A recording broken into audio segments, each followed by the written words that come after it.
اما بعد فاعوذ باللہ من الشیطان الرجیم بسم اللہ الرحمن الرحیم الا تنصروه فقد نصرہ اللہ اذ اخرجہ الذین کفروا ثانی اثنین اذ ہما فی الغار اذ یقول لصاحبہ لا تحزن ان اللہ معنا صدق اللہ العظیم وصدق رسولہ النبی الکریم ونحن علی ذلک لمن الشاہدین والشاکرین ان اللہ وملائکتہ یصلون علی النبی یا ایہا الذین آمنوا صلوا علیہ وسلموا تسلیما الصلاۃ والسلام علیک یا رسول اللہ وعلی آلک و اصحابک یا حبیب اللہ۔ نہایت محترم بزرگوں، علماء کرام اور علم و حکمت کی صدا دینے والے حافظ محمد شکیل صاحب اور دیگر معزز حضرات جن سے میرا تعارف نہیں ہے لیکن میں نے ان کے چہروں کو دیکھا ہے تو مجھے وہاں سے علم کا نور نظر آیا ہے۔ دعا ہے کہ اللہ تعالی ہمیں حضور سرور دو عالم صلی اللہ علیہ وآلہ وسلم کی سچی غلامی عطا فرمائے اور تاجدار صداقت حضرت امام الاولیاء حضرت سیدنا صدیق اکبر رضی اللہ تعالی عنہ جیسی غلامی رسول اللہ کی کرنے کی توفیق عطا فرمائے۔ اگر دنیا میں آقا اور غلام کا کوئی معیار موجود ہے تو وہ حضرت صدیق اکبر اور سرور دو عالم صلی اللہ علیہ وسلم کا ہے۔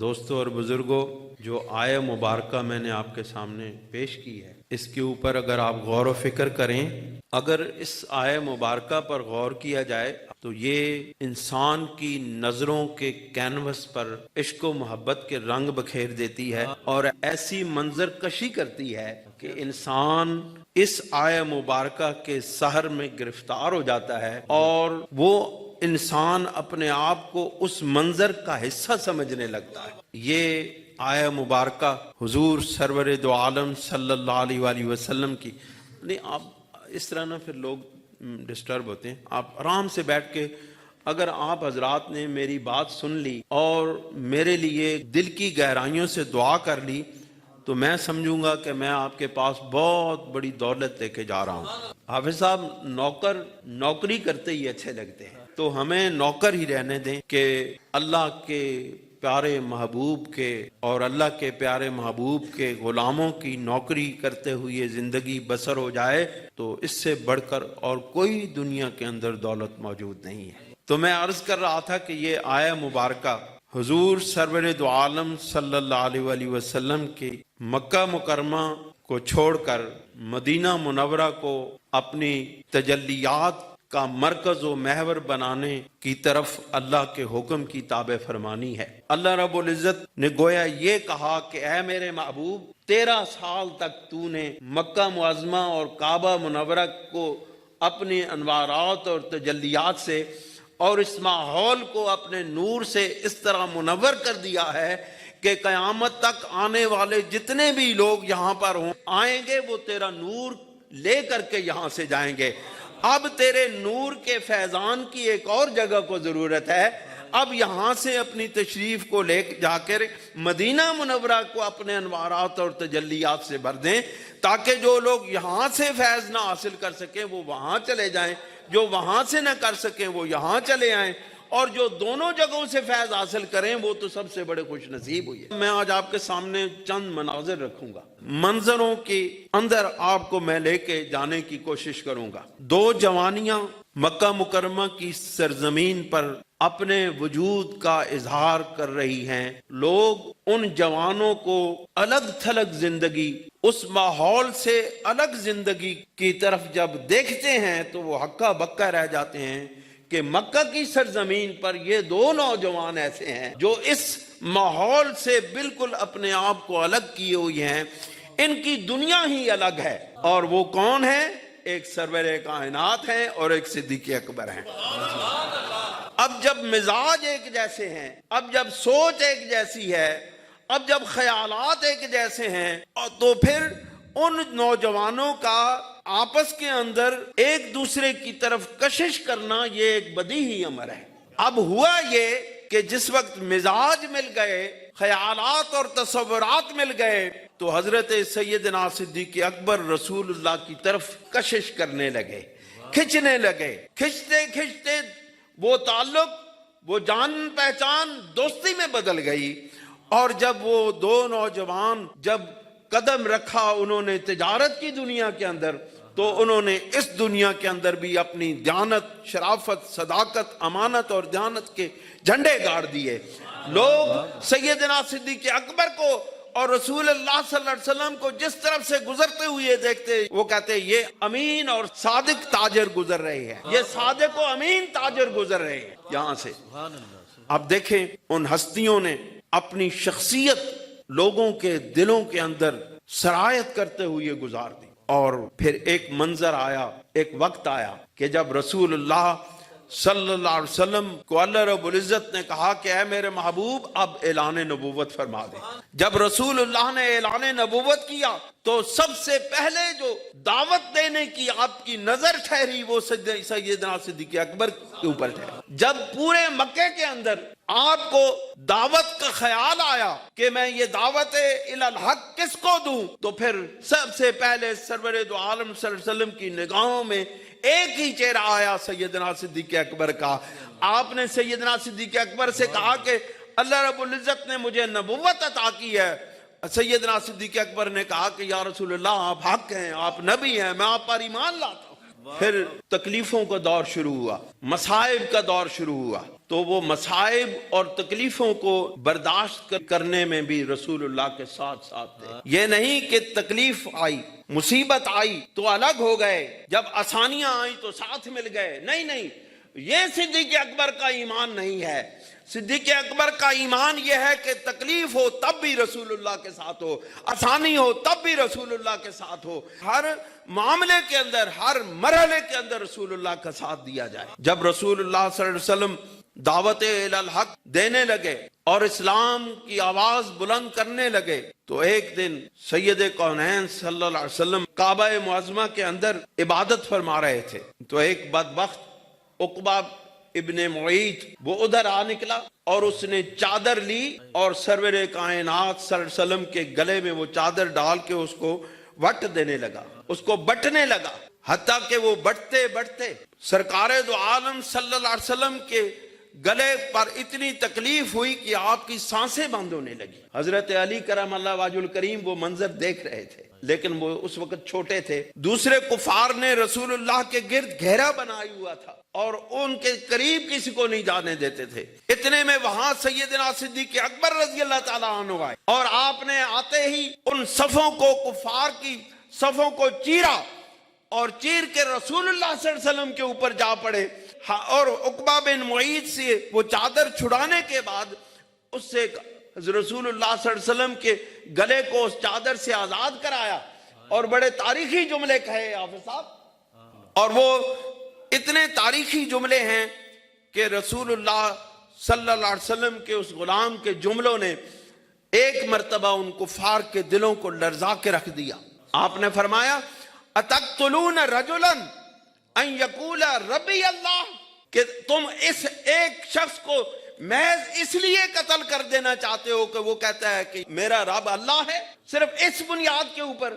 حافظ صاحب بہت خوبصورت بات ہے، بڑے فہم کی بات ہے اس میں کہ وہ جو کفار تھے وہ اللہ رب العزت کی ربوبیت کے منکر نہیں تھے، اللہ رب العزت کی ربوبیت کے منکر نہیں تھے، وہ اللہ رب العزت کو اپنا رب مانتے تھے۔ اور سیدنا صدیق اکبر رضی اللہ تعالیٰ عنہ نے اللہ رب العزت کا تعارف کراتے ہوئے اللہ رب العزت کی کسی اور صفت کو وہاں پر سامنے نہیں لائے، بلکہ اللہ رب العزت کی ربوبیت کو سامنے لائے کہ اے کفار تم تو اس کو رب مانتے ہو، تم اس لیے محض قتل کرنا چاہتے ہو کہ یہ بھی تمہاری طرح اپنے اللہ کو رب کہتا ہے، یہ تو تم بھی کہتے ہو، جب یہ کہتے ہیں تو تم ان کو مارتے ہو، ان کو قتل کر دینا چاہتے ہو، حالانکہ یہ عقیدہ تو تمہارا بھی ہے۔ اب اللہ کے محبوب کا وہ جو فرق ہے وہ اگلے جملے میں بیان کیا، اگلے جملے میں یہ تو کفار کا بھی عقیدہ تھا اس کو بیان کیا تاکہ ان لوگوں کو سوچنے کا موقع مل جائے کہ یہ ان کو قتل کر رہے ہیں، یہ جس عقیدے پر ہم ہیں یہ عقیدہ تو رسول اللہ بھی بیان کرتے ہیں کہ وہ ہمارا رب ہے۔ اور پھر اگلا جملہ یہ کہا کہ فقط جاءکم بالبینات من ربکم. اب رسول اللہ کی نبوت کا اعلان کیا. پہلے اللہ رب العزت کی ربوبیت کا بیان کیا اور اس عقیدے کو رسول اللہ سے منسوب کیا. اب یہاں پر فقط جاءکم بالبینات من ربکم کہ یہ تمہارے پاس تمہارے رب کی طرف سے آیات لے کر آیا ہے. اب آیات کا نبوت کا اعلان کیا. سیدنا صدیق اکبر نے رسول اللہ کی نبوت کا اقرار کیا. دوستو اور بزرگوں، یہ وقت گزرتا رہا اور ایک وقت آیا کہ اللہ رب العزت نے سید دو عالم صلی اللہ علیہ وآلہ وسلم کو ہجرت کا حکم عطا فرمایا. حضرت اسماء رضی اللہ تعالیٰ عنہ بیان کرتی ہیں کہ رسول اللہ صلی اللہ علیہ وسلم ہر روز صبح اور شام ہمارے گھر تشریف لاتے تھے. ہر روز صبح اور شام سرکار ہمارے گھر تشریف لاتے، ہمارے والد گرامی سے باتیں کرتے، مشاورت کرتے اور پھر واپس تشریف لے جاتے. آپ فرماتی ہیں کہ ایک دوپہر کڑکتی ہوئی دھوپ ہے، ہم نے ایک شخص کو اپنے سر کے اوپر چادر لی ہوئی آتے ہوئے دیکھا تو ہم نے اپنے والد گرامی سے کہا کہ اے ہمارے ابا جان، ہمیں محسوس ہوتا ہے کہ رسول اللہ تشریف لا رہے ہیں، لیکن اس وقت رسول اللہ کبھی ہمارے گھر تشریف نہیں لائے. آج کوئی خاص بات ہے کہ سرکار دو جہاں صلی اللہ علیہ وسلم تشریف لے آئے ہیں. آپ دیکھیں مزاج شناس نبوت کی اولاد بھی رسول اللہ کی مزاج شناس تھی. ان کو بھی معلوم ہو گیا کہ آج بات کچھ اور ہے، آج حالات کچھ اور ہیں کہ رسول اللہ ہماری طرف اس کڑکتی ہوئی دوپہر کو دھوپ کے اندر تشریف لا رہے ہیں. حضور علیہ الصلوۃ والسلام تشریف لائے، آپ نے دروازہ بند کرنے کا حکم دیا اور فرمایا ابو بکر اپنے بچوں کو علیحدہ کر دو، میں نے تم سے خاص بات کرنی ہے. سیدنا ابو بکر صدیق جو ہر بات کو تسلیم کر لیتے تھے، رسول اللہ کو اپنی اولاد کی وفاداری کا یقین دلاتے ہوئے کہا یا رسول اللہ یہ آپ کے غلام کی اولاد ہے، یہ کچھ بھی نہیں کہیں گے، آپ نے جو کچھ ارشاد فرمانا ہے فرما دیں. یہ بھی میری طرح امین و صدیق ہیں، یہ بھی میری طرح آپ کے وفادار ہیں، یہ بھی میری طرح آپ کے اوپر جان قربان کرنے والے ہیں. حضور علیہ الصلوۃ والسلام نے فرمایا ابو بکر مجھے ہجرت کا حکم ہو گیا ہے، ہجرت کی اجازت مل گئی ہے. تو رسول اللہ صلی اللہ علیہ وسلم نے جب یہ ارشاد فرمایا تو حضرت سیدنا صدیق اکبر رضی اللہ تعالیٰ عنہ کی نظریں چہرے مصطفیٰ پہ گڑ گئیں. پلک نہیں جھپک رہے تھے، چہرے مصطفیٰ کو دیکھ رہے تھے تو پلکیں نہیں جھپک رہی تھی. حضور علیہ الصلوۃ والسلام بھی سمجھ گئے کہ میرا صدیق مجھ سے کیا چاہتا ہے. حضور علیہ الصلوۃ والسلام نے فرمایا صدیق تو بھی میرے ساتھ ہجرت کرے گا، اے صدیق تو بھی میرے ساتھ ہوگا، تو بھی میرے ساتھ ہجرت کرے گا. تو حضرت اسماء فرماتی ہیں کہ یہ الفاظ سنتے ہی سیدنا صدیق اکبر رضی اللہ تعالیٰ عنہ کی آنکھیں آنسوؤں سے پر ہو گئیں، آنسو سرکار کی نگاہوں سے بہنے لگے، آپ کی آنکھوں سے آنسوؤں کی جھڑی لگ گئی.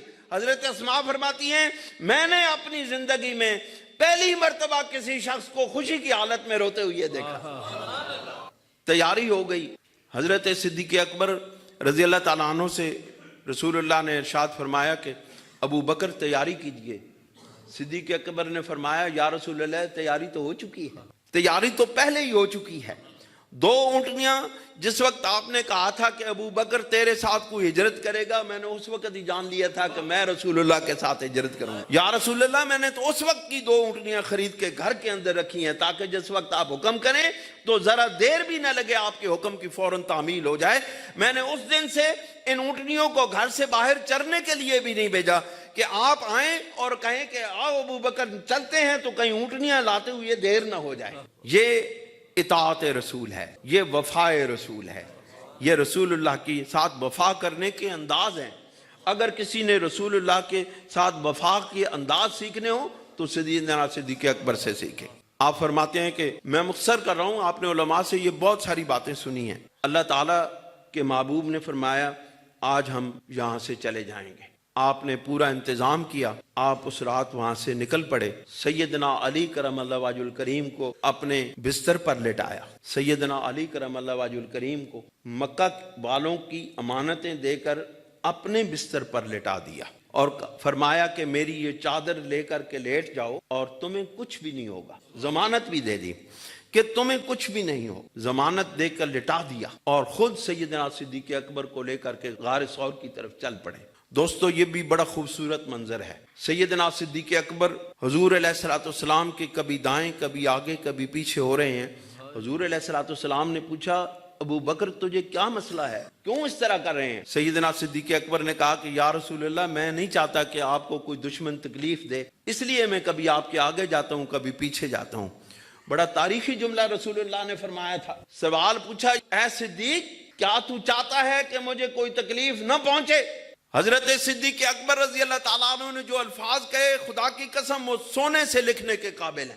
آپ نے یہ نہیں فرمایا کہ یا رسول اللہ میں نہیں چاہتا کہ آپ کو کوئی تکلیف پہنچے, بلکہ آپ نے کہا یا رسول اللہ صلی اللہ علیہ وسلم میں یہ بھی نہیں چاہتا, میں یہ چاہتا ہوں کہ آپ کے پاؤں میں جو کانٹا چبھنے والا ہو وہ بھی میرے پاؤں میں چبھے.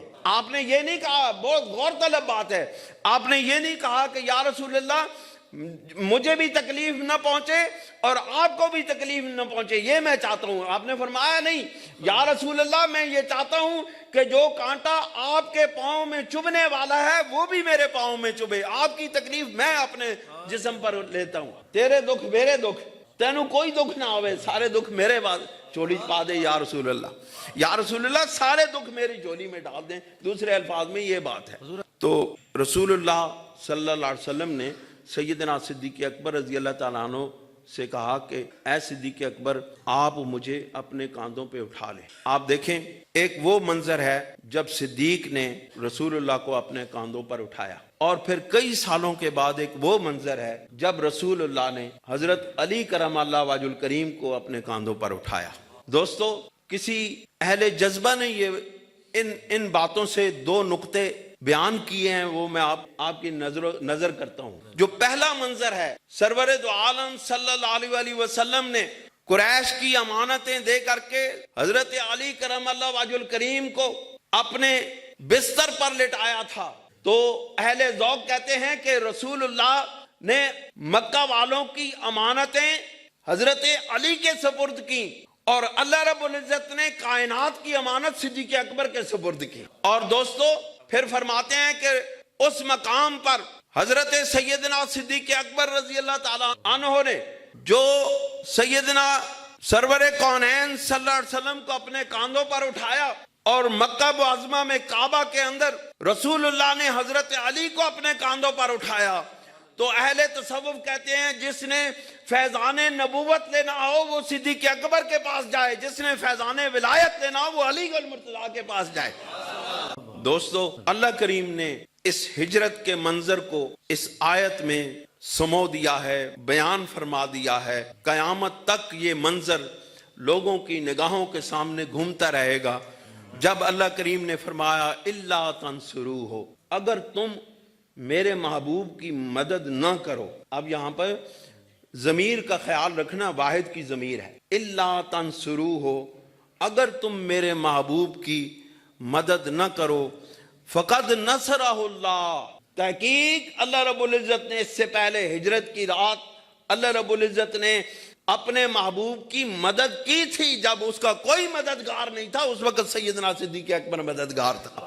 ابھی اگر تم مدد نہیں کرو گے تو میرا صدیق تو ہے رسول اللہ کی مدد کرنے والا. الا تنصروہ, اگر تم میرے محبوب کی مدد نہ کرو, فقد نصرہ اللہ, تو پھر اس منظر کو یاد کرو جس وقت میرے محبوب کی مدد کرنے والا کوئی نہیں تھا. اس ہجرت کی رات میں نے اپنے محبوب کا ایک مددگار بنایا تھا.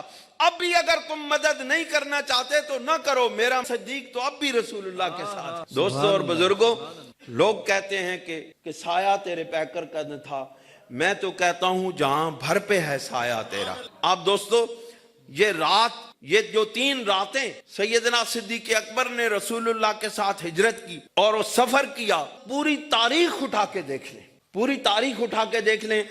رسول اللہ کا اس سفر کے بعد کوئی سفر ایسا نہیں ہے جس میں صدیق ساتھ نہ ہو. پوری تاریخ اٹھا کے دیکھ لیں, کوئی غزوہ ایسا نہیں ہے جس میں رسول اللہ کے ساتھ صدیق نہ ہو.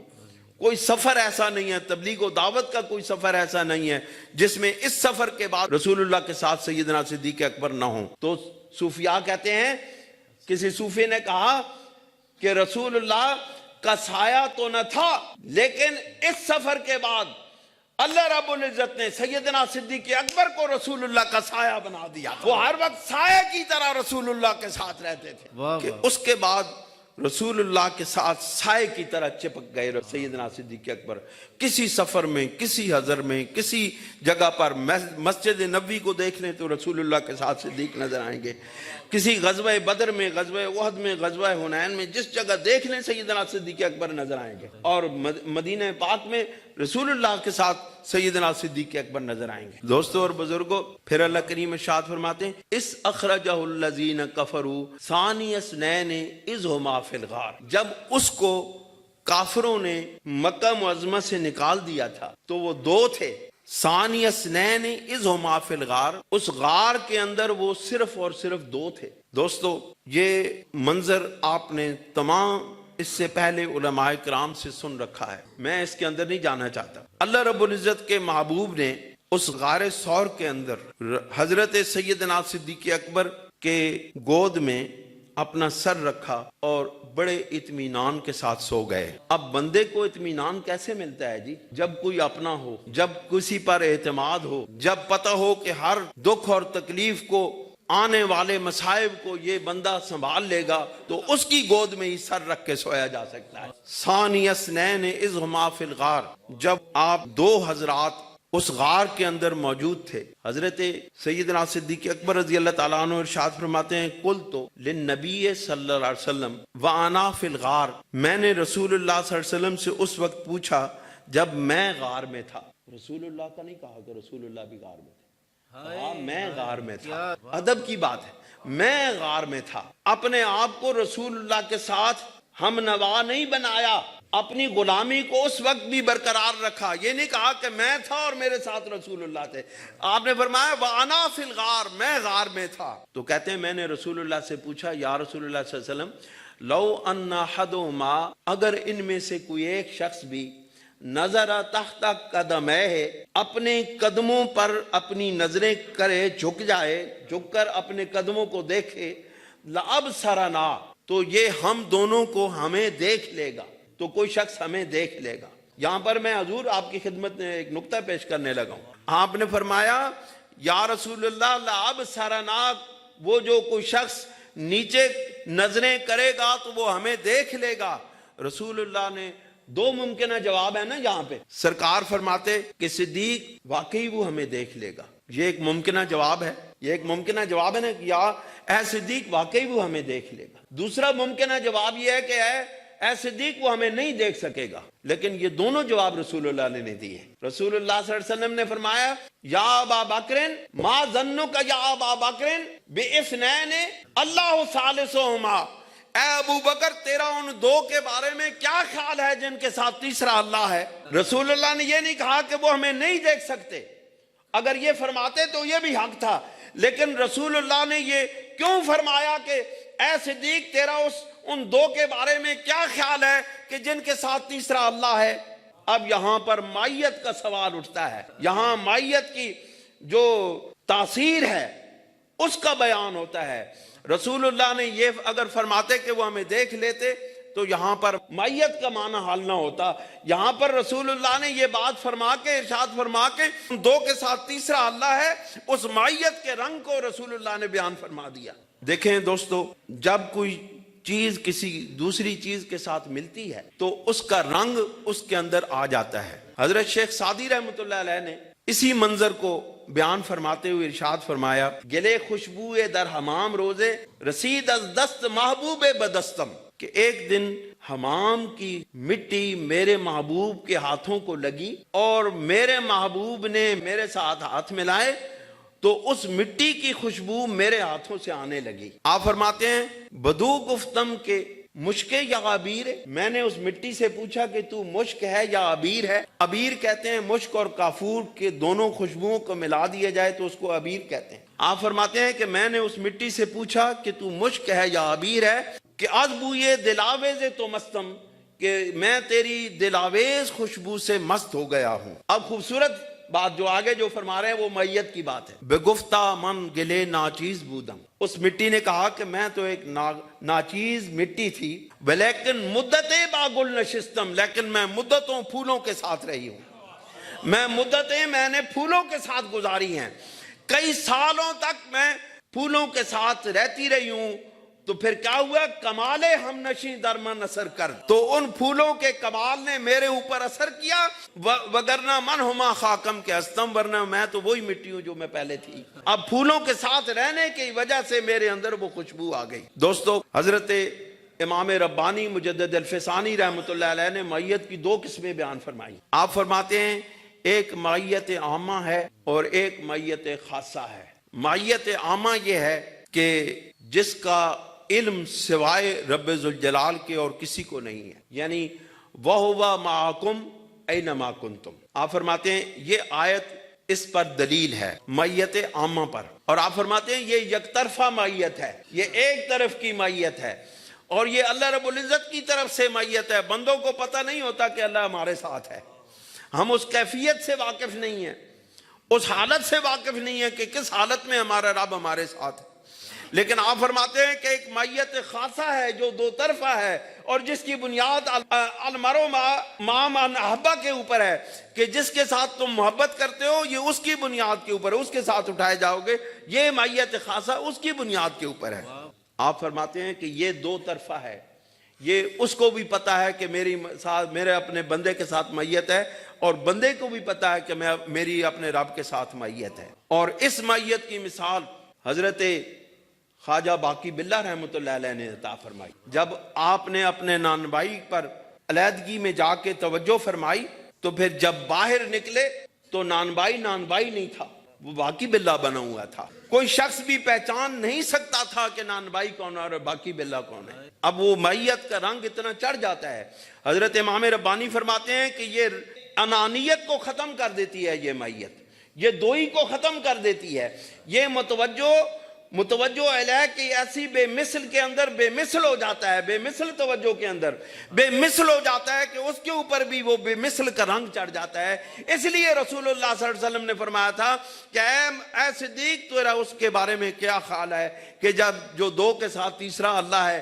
اس کا مطلب ہے رسول اللہ فرما رہے تھے کہ اے صدیق آج اللہ رب العزت کی بے مثلیت کا رنگ تیرے اوپر بھی چڑھا ہے، میرے اوپر بھی چڑھا ہے۔ آج کفار ہمیں دیکھ نہیں سکتے، کیونکہ کفار اور کوئی بھی شخص اللہ رب العزت کو جب نہیں دیکھ سکتا تو ان کی اللہ رب العزت کا رنگ ہمارے اوپر چڑھ گیا، آج ہمیں بھی کوئی نہیں دیکھ سکتا۔ رسول اللہ نے فرمایا ان اللہ معنا، بے شک اللہ ہمارے ساتھ ہے۔ اور یہ اللہ رب العزت کا ساتھ ہزاروں سال تک، اب کتنے سینکڑوں سال، کئی صدیاں گزر گئی ہیں، اور وہ اللہ رب العزت کی اس معیت کا رنگ آج بھی رسول اللہ صلی اللہ علیہ وسلم کی قبر انور پر موجود ہے۔ دوستوں اور بزرگوں، وقت گزرتا رہا، ماہ و سال گزرتے رہے، سرور دو عالم صلی اللہ علیہ وسلم اس دنیا سے تشریف لے گئے۔ آقا علیہ السلام کے بعد سیدنا صدیق اکبر جیسا آپ بتا رہے تھے اتنے ہی دن حیات رہے جتنے رسول اللہ کی حیاتی تھی، وہی وقت، وہی دن، وہی حالات، وہی سب کچھ۔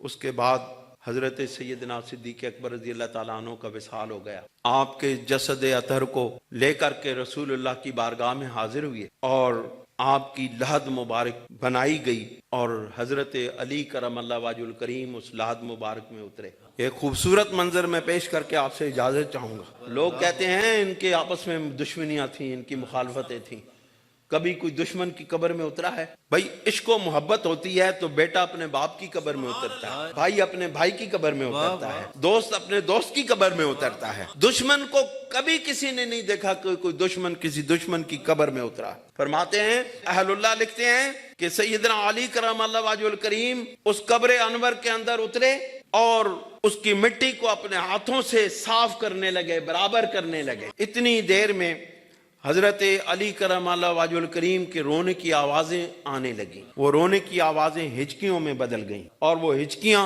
قبر انور سے باہر آنے لگیں۔ صحابہ کرام نے سوچا کہ حضرت علی کرم اللہ وجہ الکریم قبر کے معاملات کو دیکھ کے خیال کر کے رونے لگے ہیں۔ اوپر سے آوازیں آنے لگیں اصبر یا علی اصبر، اے علی صبر کر، اے علی صبر کر۔ لیکن حضرت علی کرم اللہ وجہ الکریم کی آوازیں بلند ہوتی رہیں۔ بالآخر ایسا وقت آیا کہ حضرت علی اپنے گھٹنوں پر جھک گئے اور نکاہت طاری ہو گئی، آپ پر کمزوری طاری ہو گئی، اور صحابہ کرام پھر بھی آوازیں لگاتے رہے اصبر یا علی اصبر یا علی۔ اے علی صبر کر، اے علی صبر کر۔ جب معاملہ اس طرح گزر گیا، کافی دیر گزر گئی، تو صحابہ کرام نے حضرت علی کرم اللہ وجہ الکریم سے کہا کہ علی باہر آ جائیں، اب باہر آ جائیں۔ تو حضرت علی کرم اللہ وجہ الکریم نے، آپ نے ارشاد فرمایا کہ میری اب ہمت نہیں ہے کہ میں باہر آ سکوں، لیکن آپ نے ہاتھ یوں بلند کر دیے اور صحابہ کرام نے آپ کو سہارا دے کر کے باہر نکال لیا۔ اور اس وقت بھی حضرت علی کرم اللہ وجہ الکریم رو رہے تھے، ہچکیاں بندھی ہوئی تھیں۔ صحابہ کرام نے پھر کہا اصبر یا علی، اصبر یا علی، اے علی صبر کر، اے علی صبر کر۔ لیکن حضرت علی کرم اللہ وجہ الکریم نے فرمایا اے صحابہ میں کیسے صبر کروں، جو منظر میں دیکھ کے آیا ہوں وہ تم نے نہیں دیکھا، جو منظر میں دیکھ کے آیا ہوں اے صحابہ وہ تم نے نہیں دیکھا۔ صحابہ نے پوچھا علی آپ نے کیا دیکھا ہے؟ حضرت علی کرم اللہ وجہ الکریم ارشاد فرماتے ہیں جب میں قبر انور کے اندر اترا تو میں نے رسول اللہ صلی اللہ علیہ وسلم کو اس قبر کو صاف کرتے ہوئے دیکھا۔ حضرت علی کرم اللہ وجہ الکریم فرماتے ہیں میں نے رسول اللہ کو دیکھا، حضور علیہ السلام اس قبر انور کو اپنے ہاتھوں سے صاف کر رہے تھے، یہ منظر مجھ سے دیکھا نہ گیا۔ میں نے رسول اللہ سے پوچھا یا رسول اللہ آپ یہ کیا فرما رہے ہیں، یہ کیا کر رہے ہیں؟ رسول اللہ نے کہا اے علی میں صدیق کا بدلہ اتار رہا ہوں، اس نے غار کو صاف کیا تھا، میں نے مزار کو صاف کیا۔ سبحان اللہ۔ آپ دعا فرمائیں کہ اللہ کریم ہمیں ان بزرگوں کی محبت عطا فرمائے، ان کی سچی غلامی عطا فرمائے، آقا علیہ السلام کے ان محبوب لوگوں سے، محبوب ہستیوں سے پیار کی توفیق عطا فرمائے اور ان کا ادب کرنے کی توفیق عطا فرمائے۔ وآخر دعوانا ان الحمدللہ رب العالمین۔